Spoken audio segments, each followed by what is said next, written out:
everyone. Good evening. So good to see you here. Thank you so much for making it out tonight.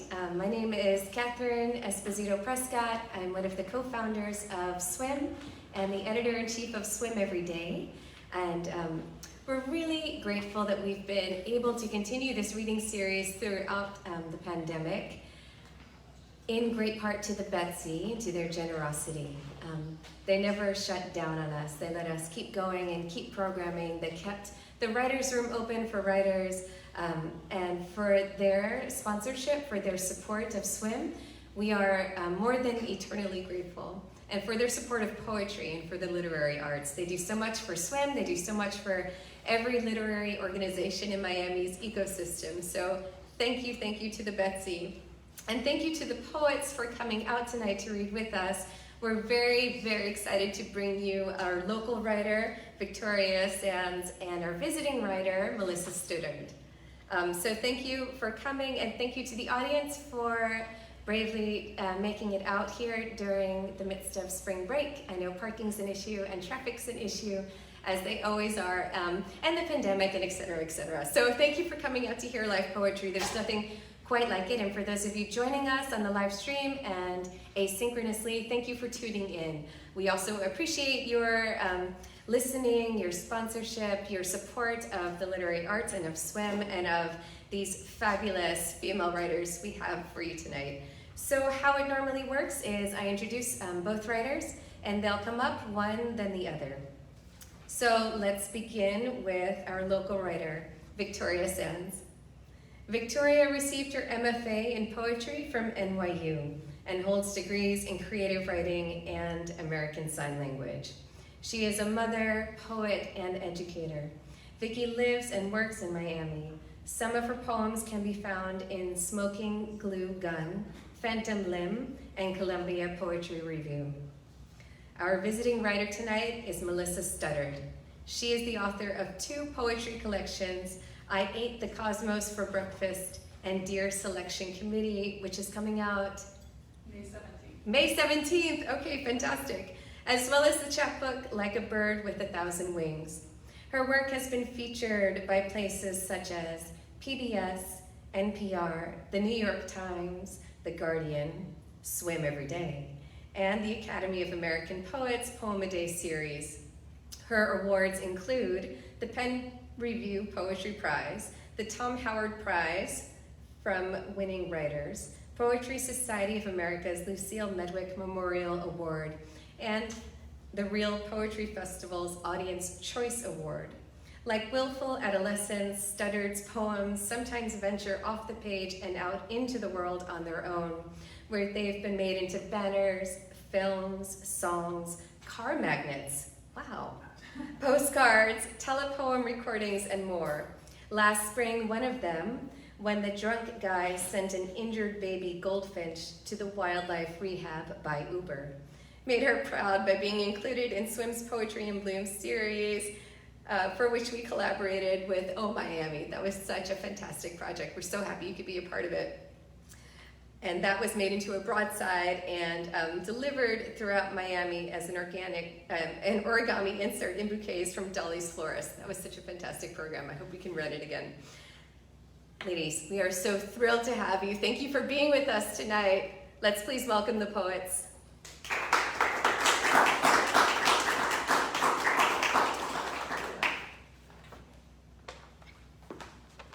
Bear with me. I'm going to take a safety precaution for Melissa. Oh, you made this look easy. You're doing a great job. Thank you. I believe in you. Thank you. Yeah, I don't know that I believe in myself right now. If you want, you can always hold it. Can you hear me? Does this feel good? Is it off? Let me help you. Thank you. You're welcome. I'm going to add this to my resume. Please do. Wow. This is like almost like You really made it look so easy. So now hold around the, and then we're going to turn it on. This could be Can you hear me? Is this good? I hope I'm not muffled. Okay. Hi, thank you so much for inviting me and having me. I'm very grateful to be reading with you. And hi to the internet. I wanted to start with that gratitude and also a note that I realized this morning. It's kind of strange being here in what I hope is moving from pandemic to endemic. A few months before the pandemic started, this was one of my last outings, visiting a dear friend that was staying here, and I just made that connection this morning. So this is kind of strange and nice. I am going to start with an excerpt from a long poem called Ode to Myself. All good? Okay, Ode to Myself. Sombras que solo yo veo me escoltan mis dos abuelos. And that's from a poem, Balada de los Abuelos by Nicolás Guillén. And it roughly translates to, shadows only I see, my two grandfathers escort me. 1. I tried to delete my last name from Facebook. It won't allow this. A surname is a required field. There is the red asterisk blinking in reprimand. I am given my father's last name and my mother is erased, etc. I take my father's last name and my mother is erased, etc. I've worn Sanz proudly. When I gave myself a middle name, it was for my great-grandfather. I was young and always renaming. And he was a communist hero. He saved thousands of lives. It was my great-grandma who fed them. My mother was the only one silent after my self-naming, while the Sanz celebrated. Her name is Garcia. No, her father's name is Garcia, and her mother was erased. Her mother was Cocedo. No, her father's name was Cocedo, and her mother was erased. 2. I've been telling all the wrong stories. I've been telling all the wrong stories one wrong way. I've been talking for centuries, and I've been talking for centuries in different accents. I'm muffled, or voiceless, or neither. How do I get rid of the ownership? My mother rejects parts of herself too, like she tries to teach me to dissipate into the histories. She calls it relaxing. She tries to teach me not to use I leave home. I'm telling all the wrong stories. I'm suffocating to meet the collective. I'm apologizing for everything that I am and everything that I'm not at once. 3. I am the Catholic Church and the mosque built over it. I am the shipwright, I am Taino. I am the great-granddaughter of murderers, as I am the great-great-granddaughter of those that escaped murderers. Taino is memorizing the island, hills, and harbor. I am none of these things. I am these falsehoods. I am incomplete. 4. I have 4 fathers tied to my back.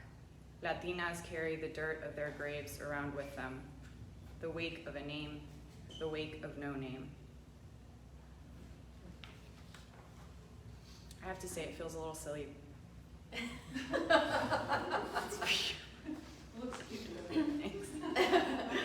You may start a new trend. Listen, new times. This is also an old poem, which was written by a version of me that knew nothing about being a mother or a wife. So, dear son, I married a ghost. Dear husband, it doesn't happen overnight, but the exceptions. Dear husband, hold me accountable. Dear husband, hold me. That is what I'm asking. Dear founder, but I am the maker.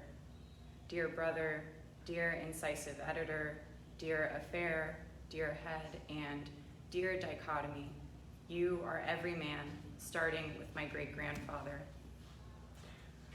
Dear dichotomy, you are a truck driver, a leftist in the Spanish Civil War, a hero to the mountain people, a father dragging his daughters behind him on dirt roads on a squeaking bicycle, an atheist, como Dios manda.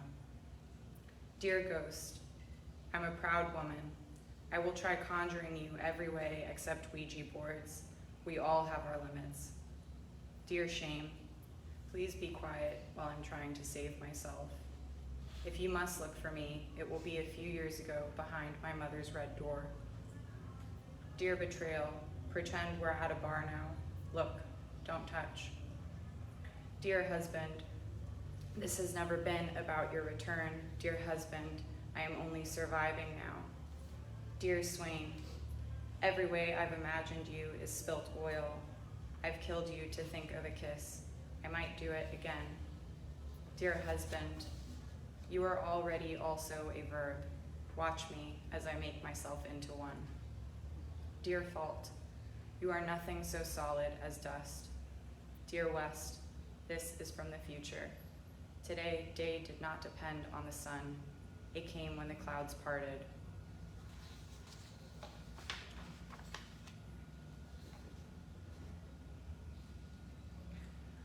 Misplaced gloom. I couldn't find warmth in the bed this morning. Everything felt like the crisp patch of linen, sheet you shuffle for in the summer heat to dry off your sticky side. Misplaced temperature, find home. I was alone before 7 a.m., my thighs without your thigh between them, and the only thing between whole body trembles was the repetitive production of one thought. Maybe I could just stop happening to myself.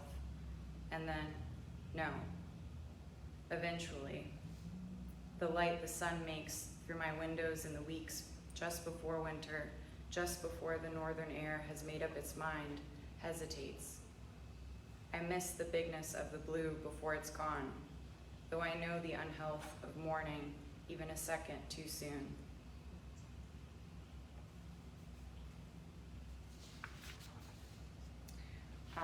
This is a very new poem from knowing just a little bit about being a mom. And so I'm going to try it in the air for the first time. Let's see how this goes. Collection postpartum. June 18, 2021. He leans left on his way out of me, though my left, so his right. His eyes puffy, skin gray film. June 19, 2021. Huelo a sangre y sudor. June 18, 2021. My mother waits for the cord to still, white and drained. She cuts the line between me and my son. My life is not my own. June 21, 2021. A piece of the mango tree falls something between a twig and a branch. He latches and unlatches, makes a face like my milk has turned. July 10, 2021. It's 6-something a.m. A handful of grillos cling to the night with their song. I sing with them, a low, low longing for sleep. July 12, 2021. This feels like 3 times the gravity and no ground. July 12, 2021. Everything in my body, his body. I hold and filter, feel, filter, try to pace reality so he can chew on it. July 20, 2021.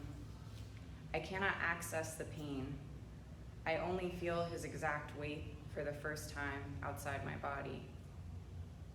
February 16, 2021. The storm yellows the sunset the way time yellows plastic or wrinkles the undercarriage of an arm. There's a water dancer inside me. We've known each other as long as yellows.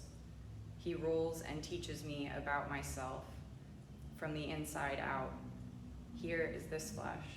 Here is the other side of your cervix. June 3, 2021. For a little while, I'm an us, and that feels closer to the truth. June 4, 2021. The shadow of the tree on the fence is changed. Juice and jewelry, signs of a season of storms. June 10, 2021. Beware, there are trees attached to these mangoes. March 2022. Your break from me was unceremonious. When we say honor that, I think how trendy and wonder what the right lighting is. My milk runs thin. No one asks. You don't seem shook or with want, just changed and less inside me.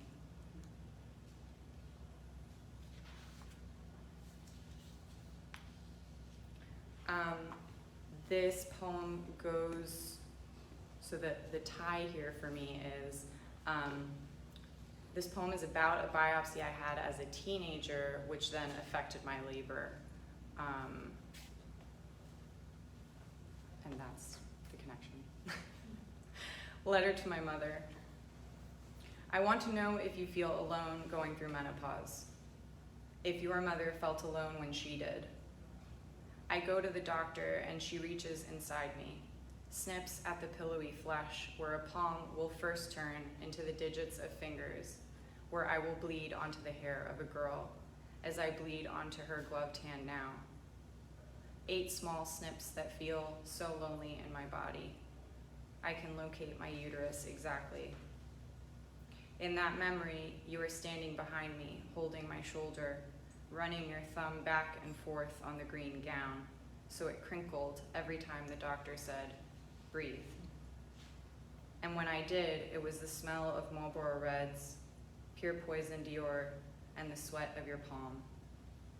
Every mother is a murderer, even you, when you bled onto my head and left me to breathe.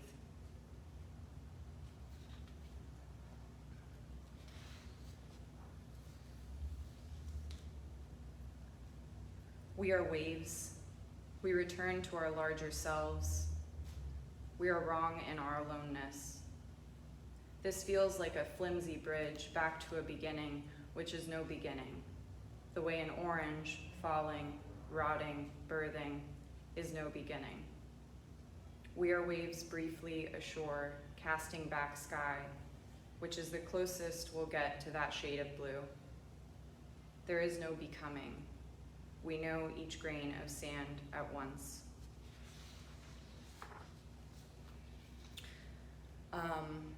This poem I wrote before my grandmother passed away.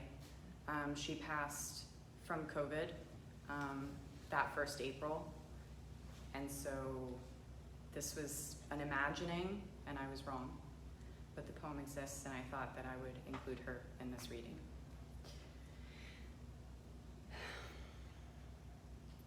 My grandmother says she's going.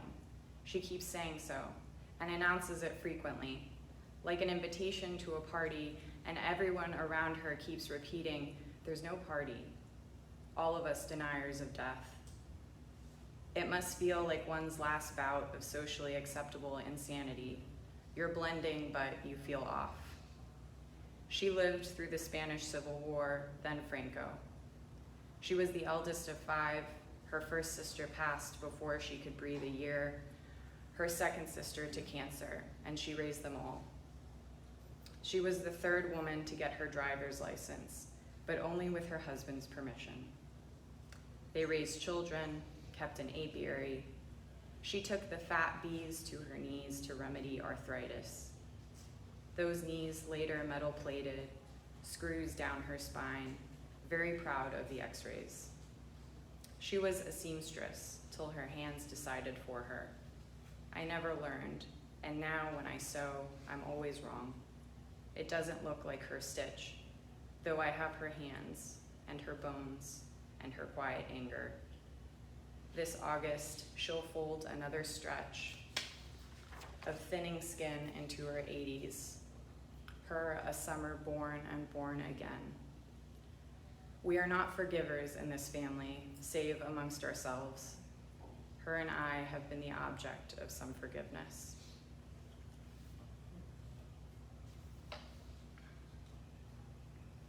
It's tough to turn with the one hand. You warned me. Doing a good job. Yeah, thank you. This is a translation. I'll read the original poem by Octavio Paz first, and then my version. This poem is called La Calle. Es una calle larga y silenciosa. Ando en tinieblas y tropiezo y caigo y me levanto y piso con pies ciegos las piedras mudas y las hojas secas, y alguien detrás de mí también las pisa. Si me detengo, se detiene.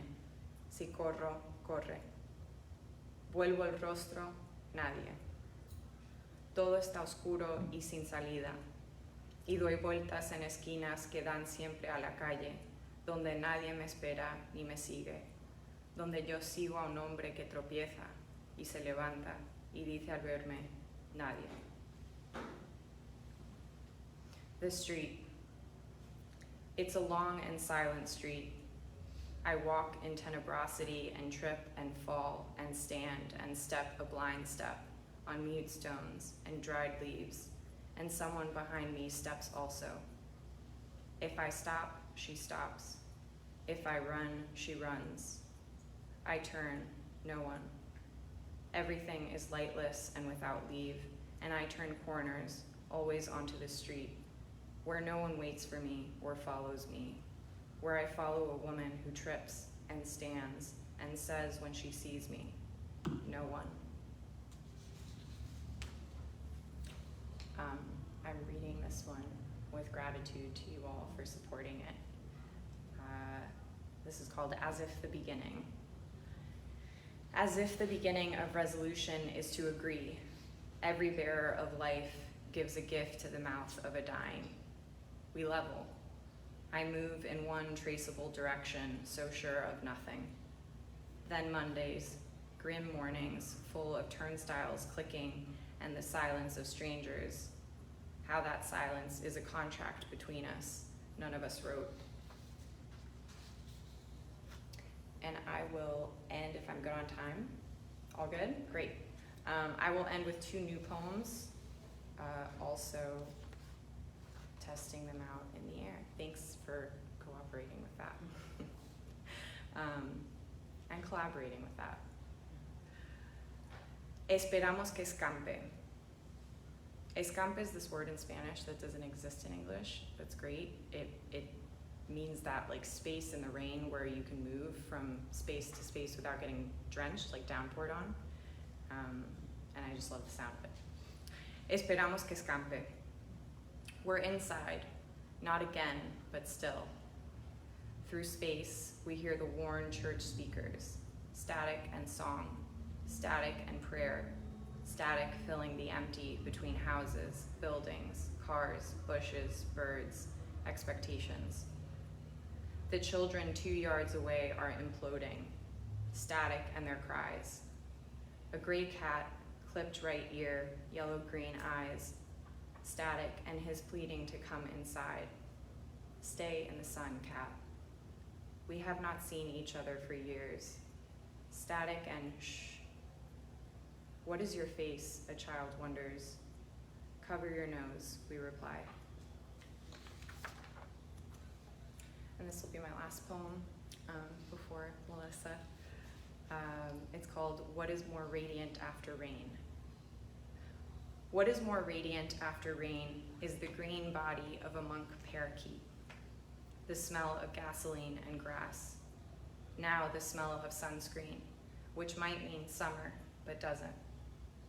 There is no knead bread in the oven, rinsed garbanzos and arugula leaves in the sink, ice cream cake exactly thawed on the counter, which might mean a gathering or festive or togetherness, but doesn't. Outside, everyone communicates with their eyes. Everyone has lost part of their peripheral vision, which might mean poetry, but doesn't. Now is a spell, not a season. Yes, there is rain that delivers the space between wet and water. There is the water shaken from the glittering green body of a parakeet on a balcony, the bird's partner loud on the roof of the building, the water just enough for the wet mosquito to wink in patchy sunlight and lay eggs. Spring is for those who survived, watched the last leaf abandon bone, made it inside, stayed home as much as possible. Thank you so much for listening.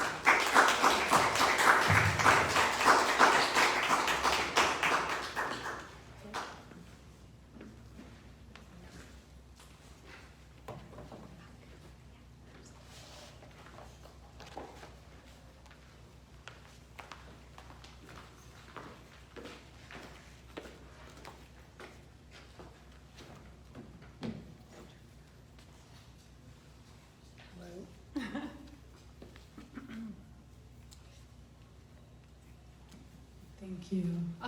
Okay, thank you so much. That was a really beautiful reading, thank you. There were so many lines that just, I will carry with me now. It just stood out so much.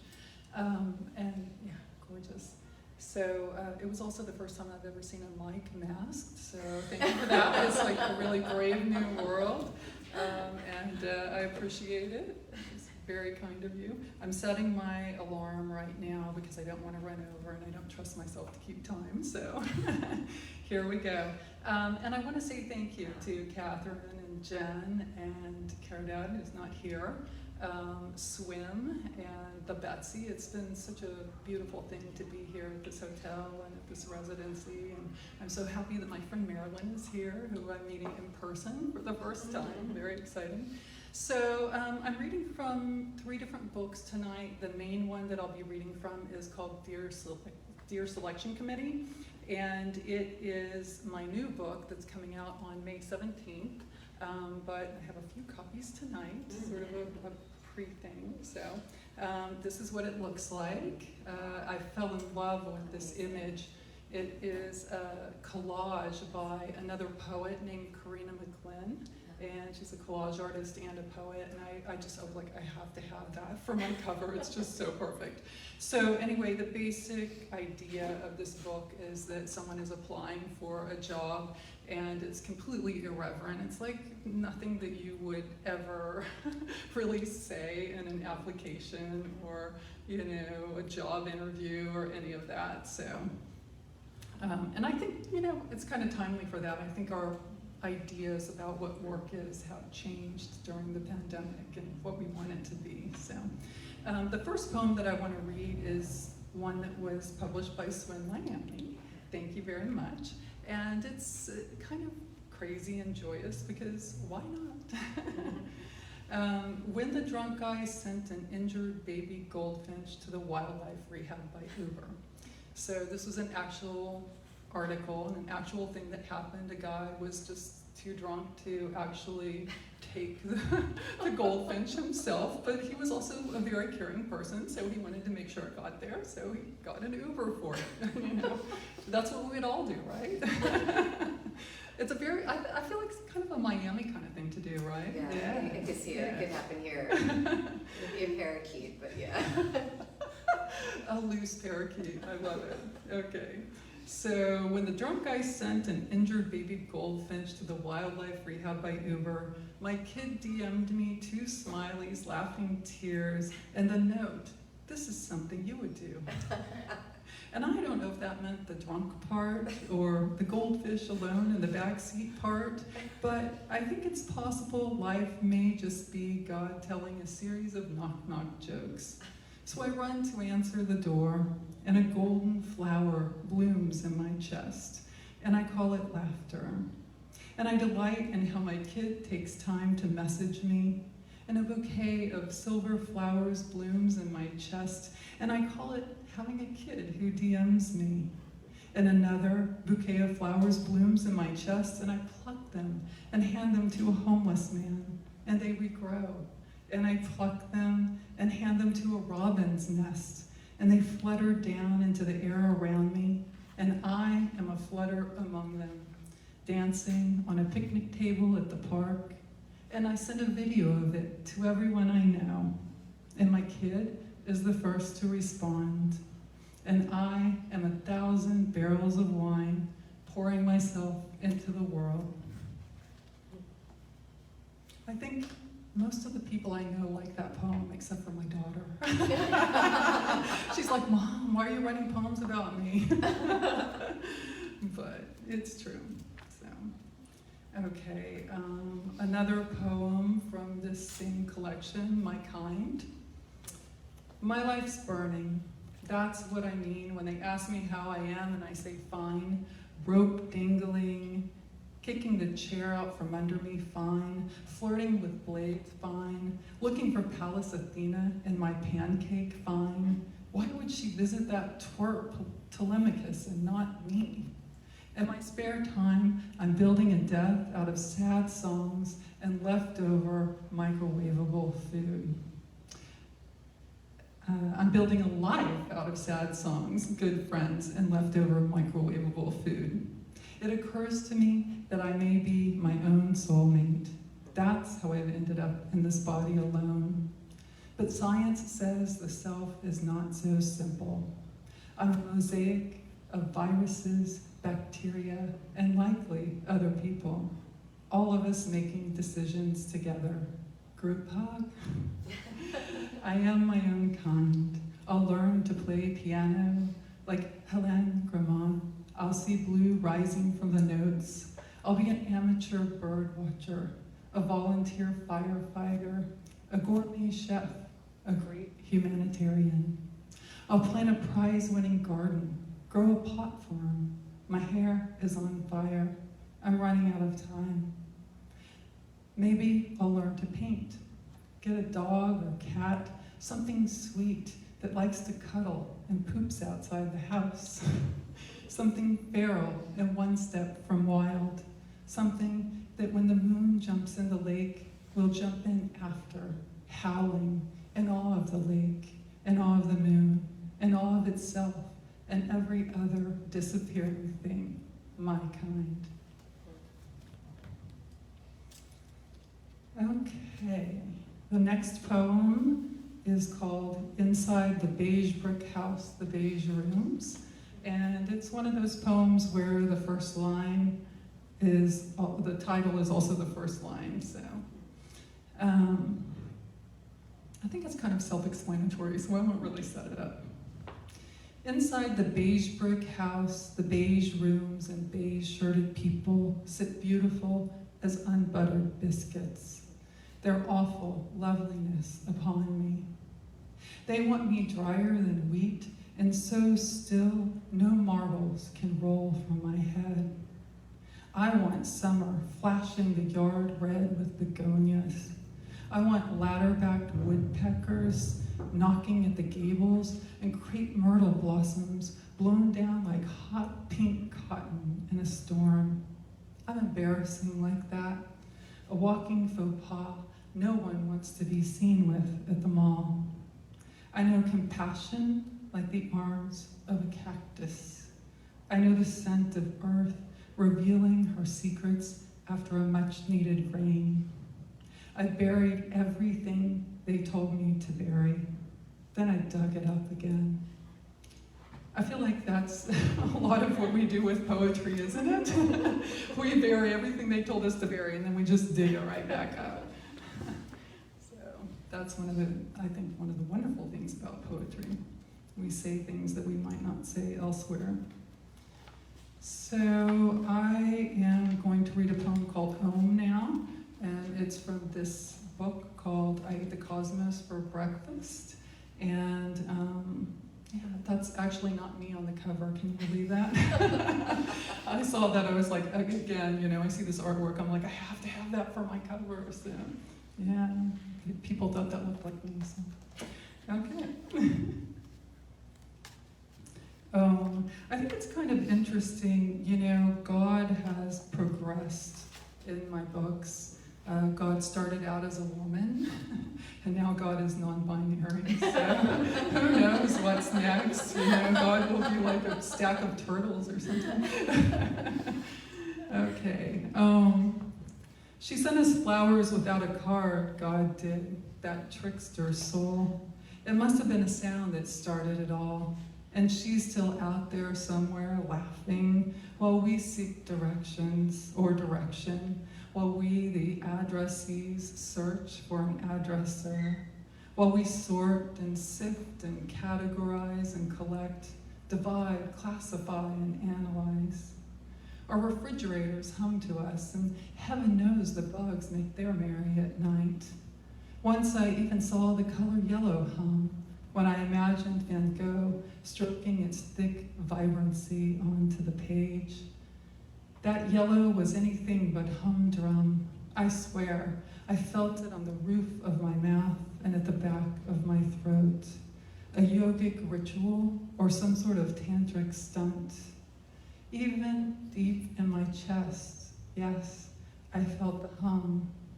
And in the other room, the clothes in the washer, Round and around they went, a spinning universe, and next to them, a parallel world, the dryer, connected by the same outlet, humming away. This life is anything but ho-hum, with all this motion and noise. Hell, I can hardly hear over the buzz of my phone, which I have cursed for interference, which I have indignantly nicknamed that silver piece of shit. It tried to go out on shit. Yeah. Okay, which I have threatened to replace like it cares, and which was really all along. Washing clothes, I've since learned, is an act of prayer. Yeah, I like how the mic tried to just really go silent when I tried to cuss. So, yeah. Okay. I had a car accident a few years ago, a couple of years ago, and I broke one of my ribs. And I also have fibromyalgia, so I was in a lot of pain for a while. And I wrote this poem called "The Pain is So Resplendent It Has Babies." I think maybe we've all felt that way at some point, where the pain is just like multiplying. So that's what this is about. The pain is so resplendent it has babies, and its babies are so resplendent they have babies. Underage, unwed babies having babies. Someone has built their delivery room in my ribs, and without restraint, they come and go, carrying babies who will birth more babies in the parking lot before realizing that they are babies. Flamboyant babies, refusing the swaddle of pink and blue. They leave the hospital in sequined evening gowns to perform the burlesque of pain. And everyone in the audience has their shirts unbuttoned to nurse the babies they carry everywhere. And the speakers, instead of making sound, make babies. And the curtains open and close on a pulley of pain, operated by the babies. And when the magician comes on stage, she saws the pain in half, and there are two more pains that saw themselves in half. And now the pain knows how to saw itself in half, and there are babies everywhere. And there are no rabbits or doves in the hat, just more babies. And when the cocktail waitress comes around, she serves little cups of pain, shots of pain with pain backs, and pain crudités on leafy green beds of pain. And when I try to leave the show to go home, the MC announces my next set, and I realize it was just me on stage all along, having babies and more babies with no epidurals. I realize it is me who has conceived and mothered and nurtured my pain all along. Okay, I feel like my timer's not working. I'm just gonna check and oh yeah, I still have time. Okay, good. Okay, so I want to read a poem from this book. This is called Like a Bird with 1,000 Wings, and I wrote this based on Chris, who's here, his music, which was based on Atar's Conference of the Birds. And it's about a group of birds who are seeking a spiritual leader. So this is the first poem in this collection, and it's a chapbook that you mentioned. When the bird song rings human, the whoopie bird forgets its tongue, like a time traveler accidentally leaving a glove in a year that hasn't happened. The tongue wanders strange gray streets, its sour and sweet buds lit up with the whoopie's hunger, glowing like a jellyfish in the rain. Now the tongue knows no house can promise safety, not the sheath of mouth, not even the body which laughs at the body of time. Stretched like a poolside lizard across dimensions. The tongue bellows for the hoopie across the green. The hoopie hears what he thinks is an echo, not blazing, but persistent, ever present, a little fuzzy, like a radio that's not coming in well, or the hum and buzz of the street lamps and telephone wires he knew in that other world. Everything the bird means to say turns ancient at the root and falls off. Because God is not a clock nor a sundial reaching forward with narrow arms. God is a million tiny pieces, like glitter or destiny, breaking flesh into astonishment, breaking pain into daggers of light. Okay, back to Deer Selection Committee. Okay, let's see here. Okay, I know there are two more poems I'm going to read. No, two or three from this. So, let's see here. How wild can I get? Oh, wild. Really? Really? Okay, I'm going to read something really wild then. The microphone might just completely go out on me again on this one. That's the bullshit. It goes through the reading series. Thank you. So this is the second one that's based on a newspaper title. This one's called My Boyfriend's Body is Covered in Newspaper. So, and this is based on something that really happened. So, my boyfriend's body's covered in newspaper, and the headline says, penis-shaped subtropical storm Melissa arouses commentary on Twitter. And I'm like, I told you.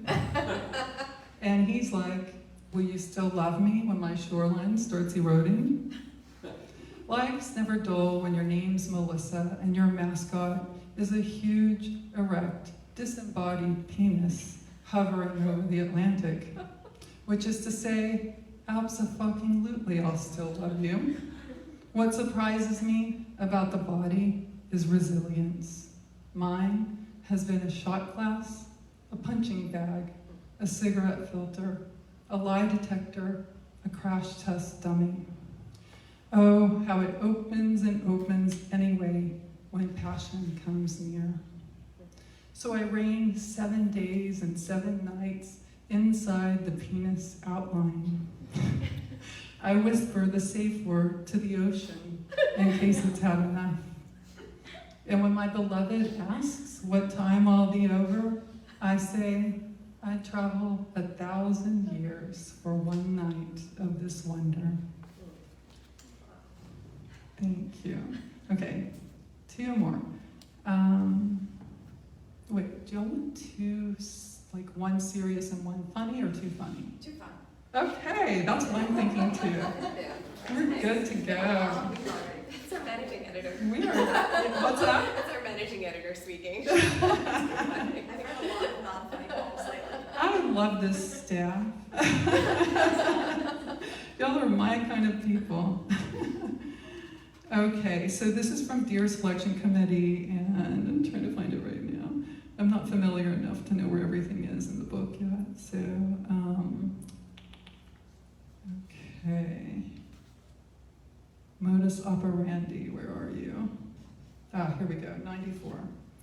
Modus operandi. God, I hope it's funny.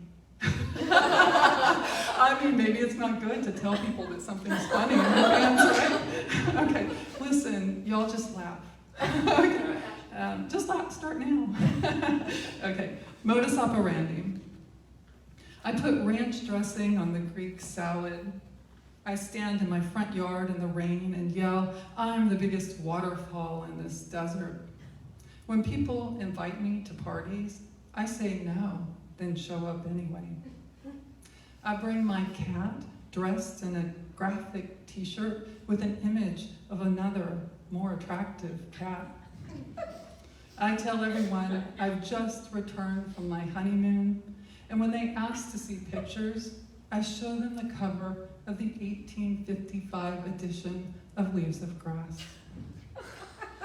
I like kissing people I don't know, sending flowers to random addresses, and signing the card, eternally yours, God.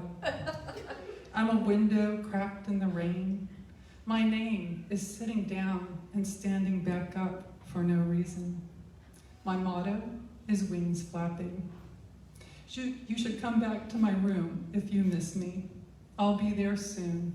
I'm 1,000 miles away on a different bed. And the final poem. Okay. This is called All That's Left, and it's the last poem in this collection. Listen, the afternoon will soon fade into affliction, and we'll have no choice but to challenge gravity. I've been corralling wind just for this. I wear it like a label, and when someone pays me a compliment, I play it back to them. Listen, the earth is burning, and all we have left is a plastic Jesus that lived up to its promise to stay intact at any temperature, through any catastrophe. If only I could get a message to the owner of this apocalypse, I'd say, go easier on the advertising. No one likes to see zombies and Louis Vuitton before breakfast. Listen, it's just us here now. Give me your hand. Thank you.